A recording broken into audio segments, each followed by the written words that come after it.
Okay everyone, how are we doing? This is the Celtic Way morning briefing for Thursday the 29th of February, a date that is only comes around once every 4 years, Ryan, a leap year they call it. Do they call it a leap year? Is that the whole year or is that the day? Is it a leap It's just day? the whole I year, don't but know. it's just an extra day that's added on because of that. I What don't is know the ins today and outs of called? it. Come on. 29th of February. I don't know if it's got a Yeah. special day or name attributed to it, but it feels like a special day today. It feels like an extra day thanks to Did last night's performance. Did Celtic take a big leap last night, Ryan? A leap forward, some may say. It was magic, Yeah. wasn't it? It was just incredible Oh, performance. What was it like to be there? absolutely brilliant. That people that were on the briefing last night into this morning know that this has been quite a quick turnaround in terms of me being on that and then on this morning one. But I'm very happy to talk about it again because, just being in the stadium was brilliant. There was such a united front from the players to the supporters to the manager. Everybody seemed to be singing from the same hymn sheet, and it was just a great atmosphere. One of the best atmospheres I've been at in a long, long time. I think that's up there. It's right up there. Not in terms of the magnitude of the game, but in terms of overall atmosphere, it's up there with the 3-0 Rangers game for me. I just think everybody was in a joint mood, and that was helped due to the fact that Celtic were playing some really, really good football. That first half, the noise that the fans made when the players were walking off the park. It's as if they toppled a giant or something. It was incredible. Yeah, it was just a great night all in, and it's just such a massive confidence booster going into this next run of fixtures. 100%. Graham calling you the trooper. It's like he never stopped. Short turnaround for him. Yeah, you got in late, but it's easier to do it after a game like that. I was buzzing watching it. Just thought it was excellent. As good as I've seen Celtic play in a long time. Pretty much from the first minute. It was interesting because we actually, for that first minute, Dundee had a couple of chances and I was watching it and I'm kind of thinking, is this going to be another letdown after, the high of the way Sunday finished? But really after that, and the team just had real appetite. All of the things that we've kind of been critical of in recent weeks were put right. I felt like the full-backs were both excellent and they were really not just getting crosses in.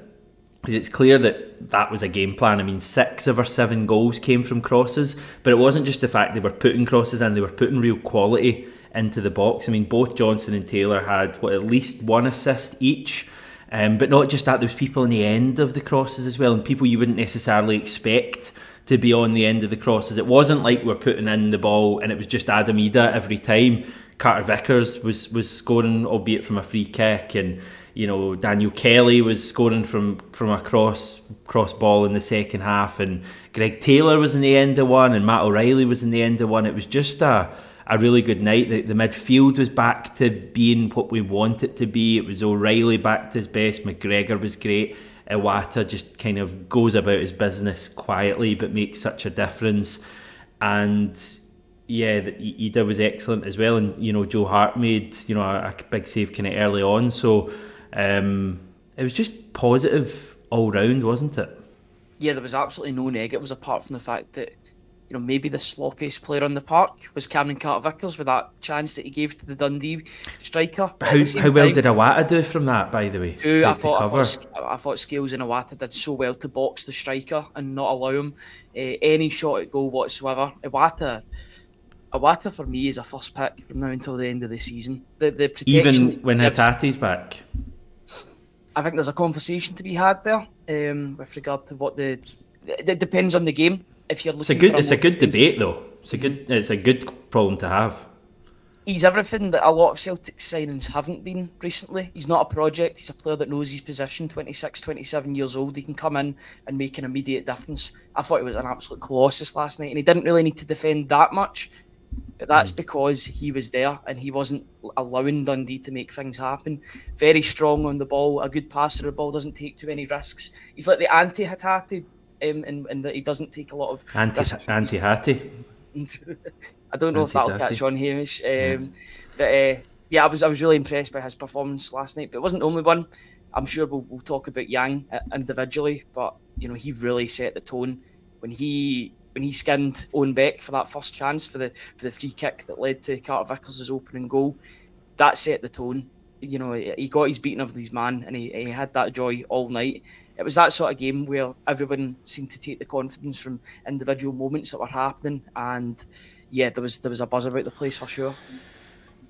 We've been told to calm down, Patrick. Come on, Patrick, liven up. We've just scored 7 goals. I mean, we can be a bit excited now. We've been pessimistic enough about the past few months, and it's been enough of a struggle at times watching this Celtic team, and we've called it kind of game at a time sometimes. And last night was a really positive performance, and there's so much still to do and so much proving still to be done from this team. I mean, we beat Dundee at home last night.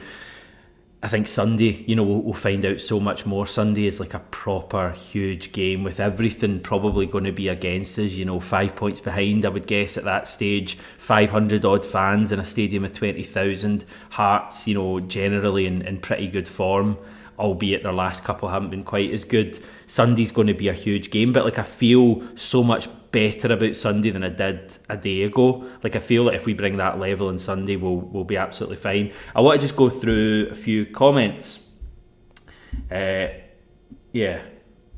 James is a hard person to please. Missed a trick last night. First half was excellent, but should have been at least 10-0. But to concede a goal when they had only 10 men is shocking. I agree with you to an extent, James. I think that's, for me, there is one disappointment last night, and it's a slight one, but conceding that goal, and I think it's now 1 clean sheet in 6 matches, it's a wee bit frustrating. But in the grand scheme of things, every Celtic fan would have taken 7-1 last night. Scott saying, morning lads, do you think Rodgers just took McGregor to the side and said to him, I want you to play like last season? That looked like Ange ball again. It actually did look like Ange ball in terms of the cross balls and the tempo we played at. Yeah, they gave Dundee no time whatsoever to set in the defence, and they really forced the issue early doors, putting that early ball into the box. Dundee looked lost at sea whenever a ball came into the box. Celtic were bullying Dundee in the defence last night. That Carter Vickers goal just leaps over his man as if he wasn't there. Yeah. Uses them as leverage almost to get the header in. Ida as well. I can't tell you how good a header that is, because he's actually better than Motherwell. It's up there because he's facing the wrong way and he still manages to get it. That was meant to be his weakness. Norwich experts were saying that he wasn't great at headers. Well, he's not been showing it for Norwich, but he's certainly showing it for Celtic at this moment in time. But I just think he's a focal point, and Brendan Rodgers was calling him a reference point last night. I thought Ida was so effective. A couple of touches as well. He's clearly a good dribbler with the ball, and his close control is good. I think he's a guy that's just growing from strength to strength at the moment. And I think Celtic may rue not putting an option to buy on that deal, or negotiating an option to buy, because you're at the mercy of Norwich at this point here, that if he does well, they can ask whatever they want of teams, and that could be problematic. But if the player's settled and he continues doing this from now until the end of the season, then I think it might be a no-brainer bringing him in for next season. Yeah, Joseph asking just that, what do we think, sign Ida in the summer and let go of O, or look for someone else? I mean, there's a long way to go this season, but if you're making a decision now, 100% you would sign Ida. I mean, he scored 5 goals already, and he scored he's won his in 6 games. And 4 of them have basically taken us from defeats to victories. So his contribution has been massive, and I really like him. I just think there's an interesting kind of thing developing here over what's happening with Kyogo. Now Kyogo was fine yesterday. I'm not going to read into that chance he missed, because it's probably a decent save.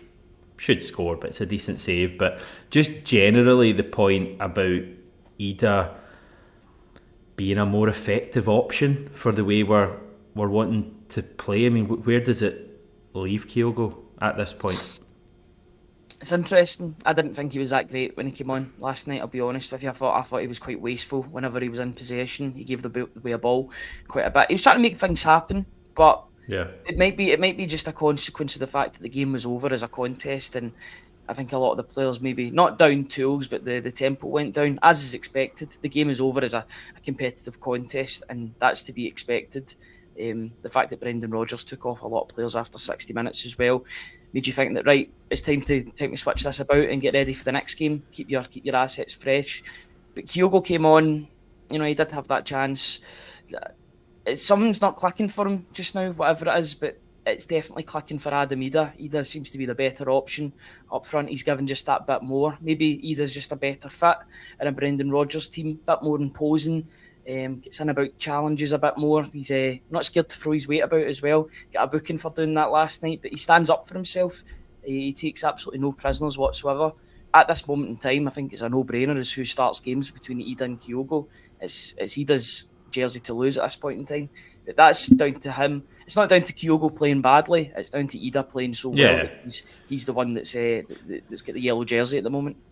I don't think he's playing any worse than he was like a couple of months ago, Kyogo. I just think that Idah is like, I don't think many could argue right now that he is that he isn't a better option. I posed the question the other day to Kevin and Tony, when the derby comes around, who do you go with? And I think that's still an interesting one, but probably even for that at the moment you would have to look at Idah, but I'm kind of doubting myself as I say that. No, Idah excellent. I really enjoyed his contribution again last night. And yes, Mikey, the disrespect to O by some fans is disappointing. 100% agree with you. O is going to be a star. Not now, but soon. I know you're raising your eyebrows, Ryan, but he'll prove everyone wrong. You mark my words. Okay. No, I agree. He's third choice for now, but it's good to have a striker who's confident in scoring.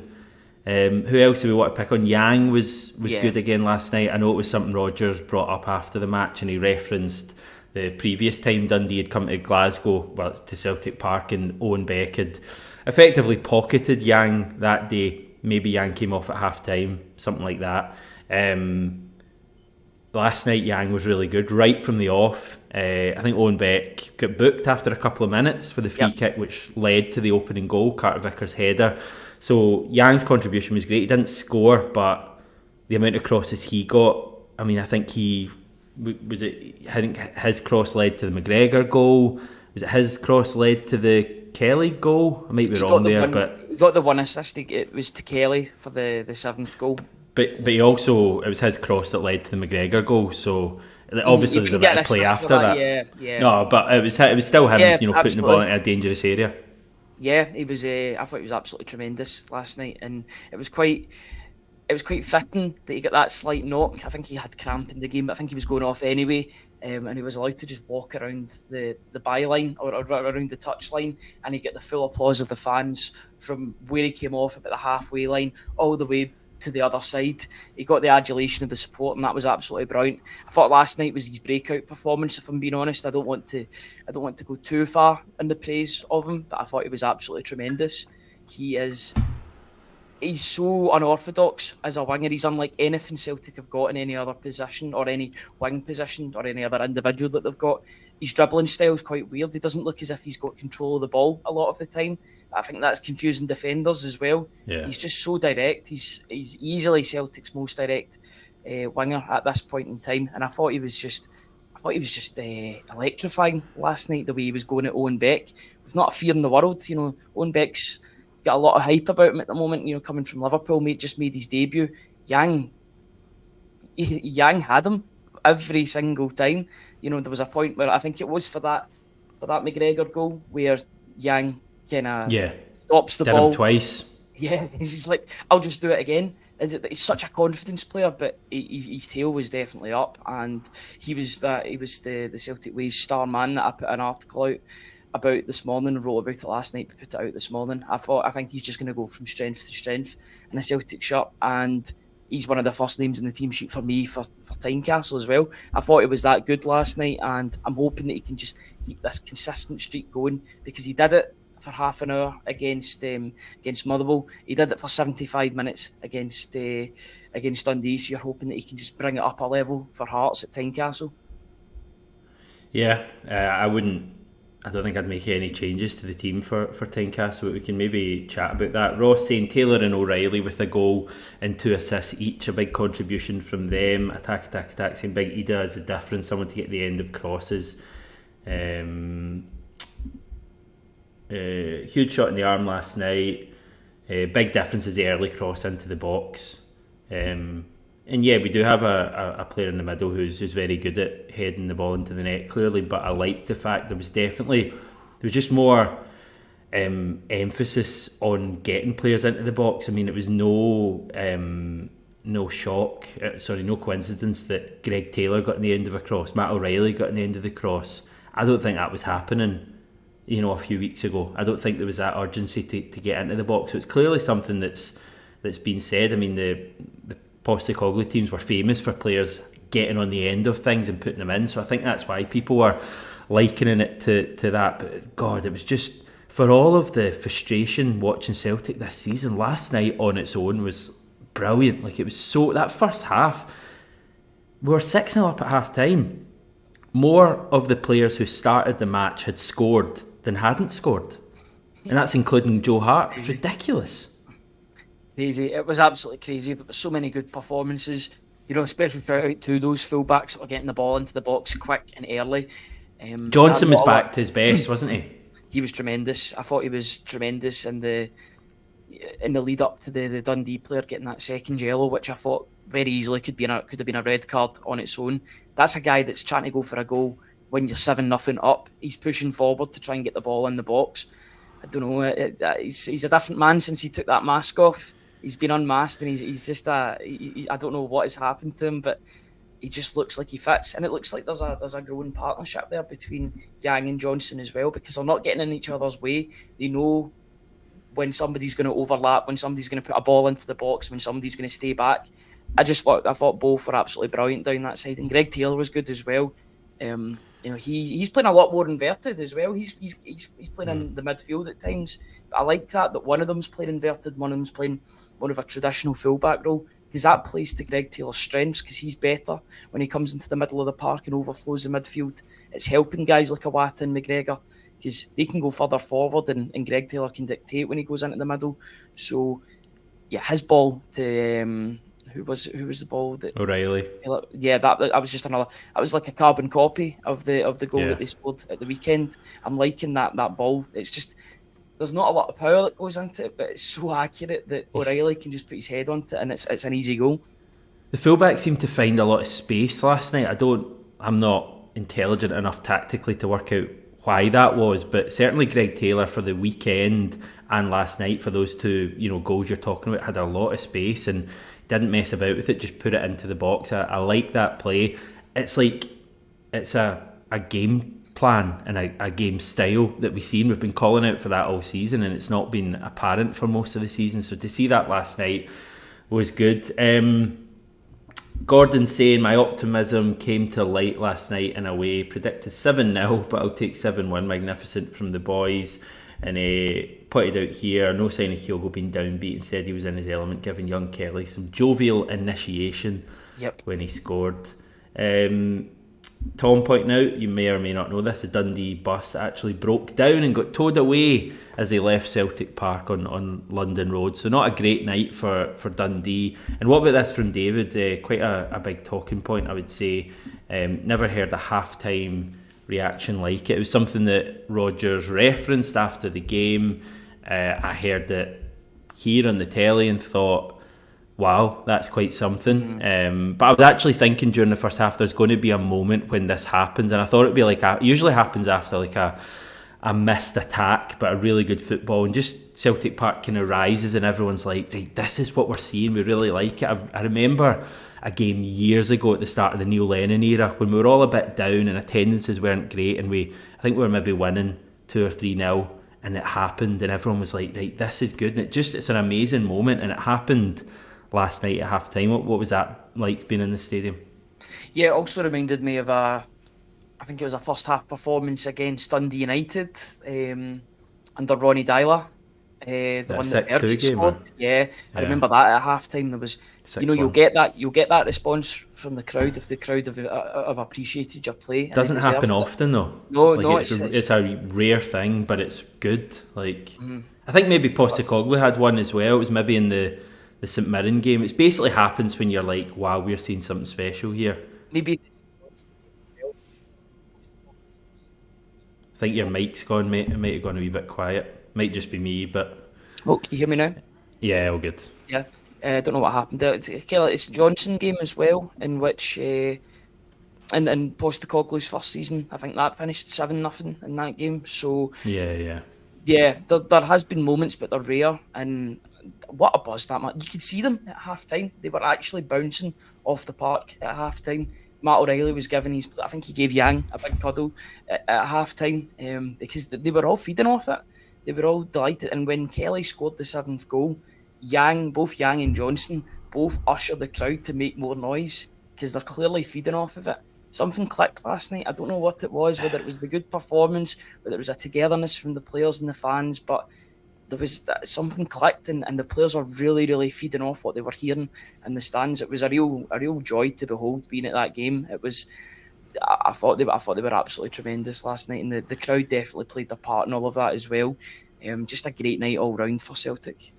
How does a team go from being like so bad in that first half at Motherwell and me looking at it and almost saying, they're not playing for the manager anymore? Like, it had that feel to it, to coming out in the second half and playing so much better and winning that game and then putting in a performance like that. Like, it's mad. It just shows that like it is there, and it also to me shows that there is still immense belief in the manager and in each other. It's clearly not a team going through the motions last night, and I just hope that we can kick on and go on a run, because if this is a Celtic team that's going to play like they did last night consistently, we're going to do really well for the rest of the season. I mean, we're only 2 points behind. That's nothing.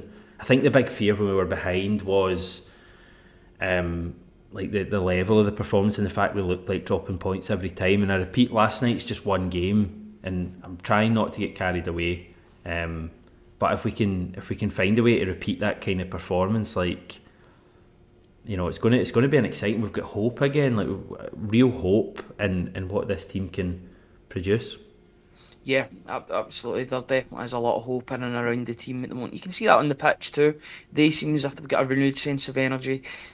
I just think the team's galvanised after that Motherwell result. Getting the late goal from Ida, but then getting that third goal from Palma to sort of make it more comfortable on the score sheet. I think they got a lot of confidence off of that because they were two really well worked goals as well. It showed that they didn't force the issue. They wanted to make it happen. They wanted to play their own style, and they got those two late goals that their play deserved because they dominated against Motherwell. It would have been a travesty if they didn't get the 3 points in that game, regardless of their poor performance for large portions. They dominated, but they absolutely dominated on last night, and I still think that they can be better than that.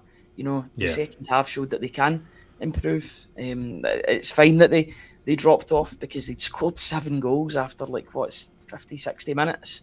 That's unheard of. I can see why they dropped their standards for the last 30, but if they play like that, they play like that another 10 times from now until the end of the league. That includes 2 Rangers games. If they do that, then they win the league. It is in their hands. I didn't want to say that, but if you want to say that, I'm more than happy for you to do that. If they play like that 10 times, there's not a team in the league that are stopping Celtic, because when Celtic play like that, they're virtually unbeatable domestically, because we know that they've got this in their locker. These players have got that. They've shown it, especially the older players that have been there before. They've got that in their locker, but if they can keep that going from now until the end of the season, take that into the Celtic Rangers games, then I think they'll do the business. It's all up to them keeping those standards going from now until the end of the season, and let's see where it takes us. Yeah, it was brilliant last night, but it's one game, and if we slip up at Tynecastle on Sunday, it's all going to be back to how we were feeling before. So that's the challenge for the players. They've got to go on Sunday and repeat that level of performance.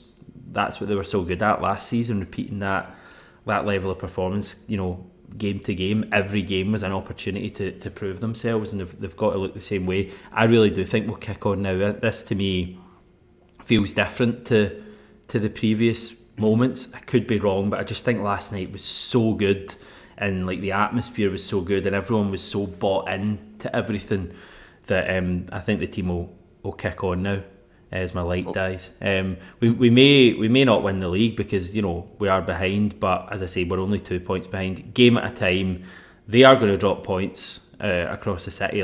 They just are, and I'm talking about in other games, away from the derbies. they're going to drop points. We need to just make sure that we capitalise on that. Brian saying, correct me if I'm wrong, but I don't think we ever scored 6 under Ange at half time. Nope, you're right, we didn't score 6. In fact, I was trying to think if we've ever been 6-0 up at half time. The immediate one I thought of was FK Saduva for some reason in 2002. That was 5-0 at half time. Aberdeen 9-0, I think was 4-0 at half time. Dundee United 9-0, I think was 4-0 at half time. And I got a reply from a guy called Philip Harris on X, who said, and this is some knowledge or memory, whatever, 6-0 up at half time against KPV Coca-Cola in 1970 European Cup, including a Harry Hood hat-trick, finished 9-0. I don't know if anyone out there can verify that, but pretty impressive knowledge. Daniel Kelly got his goal as well, which was well taken, and Rodgers spoke glowingly about him and Rocco Vata after the game. Yeah, great finish, weaker foot as well. First goal for Celtic.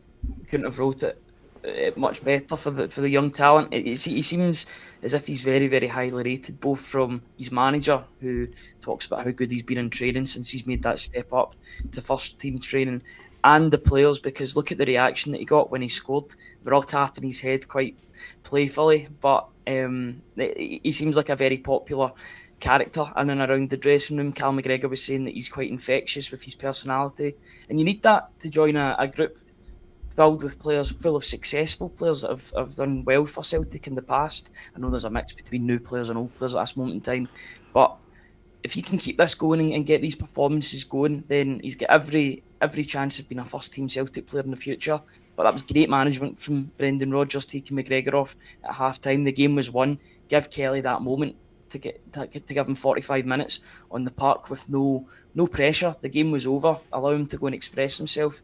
You wouldn't have seen that sort of goal, I don't think, if the game was in the balance 2-3-0. He was allowed to come on with no pressure whatsoever, and well done to him. I know he's very highly rated. I think Liverpool were in for him, much like they were in for Ben Doak previously, but he stayed. He signed his first professional contract with Celtic, and he's getting his rewards because he's in and around the first team. He's on the bench more often than not nowadays, so that shows how close he is to breaking into that starting 11 for good. So all the best to him, and hopefully that's the first of many, as he said, in a Celtic top. Yeah, Brendan Rodgers was so positive about Daniel Kelly, even just away from the goal. Said that he'd been really impressed by his temperament and attitude since he'd come back to the club, and he was away in Portugal, wasn't he? And I think he was away in Japan as well with the team at the start of the season. So Rodgers clearly rates him very highly, and not just his talent as a footballer, but his kind of personality as well, which we know Brendan is big on. James saying, fantastic team performance, first for a while, guys. Still a wee bit nervous for Sunday. Yeah, I think nerves are good. This is kind of what you want. It's a big game. We're going to all be very excited for Sunday now. It's away from derbies. I can't remember many bigger matches in recent seasons, and tougher challenges. Hearts are a good side at the moment. I know they gubbed at Ibrox last weekend, but we know how tough it can be in their own ground, although we've got a good record there. Brian, last night is a turning point in the season for this team. Last night had a different feel about it. That will do wonders for confidence going forward. Martin saying we'll have to win at Ibrox. Now, I must say I disagree with that. We're 2 points. Yeah, I agree with that. We're 2 points behind. I mean, the math says that if we drew at Ibrox and beat Rangers in the final derby at Celtic Park, and all the other results were, the same or whatever, we'd win the league. We're only 2 points behind. I don't think we're at the stage where we have to go and win at Ibrox. I think we're capable of winning at Ibrox, and I think we'll obviously be going for the victory, and I pray God that we win that game. But yeah, we've still got them to come at Celtic Park after that. I think as long as we are, as long as we're a couple of points, ideally I'd be ahead of them going at that final derby. But if we're a couple of points behind them, same as at the moment, going into that final derby at Celtic Park, you kind of fancy your chances. But game at a time, Ryan. I'm sure people will be commenting to tell me that. I get ahead of myself.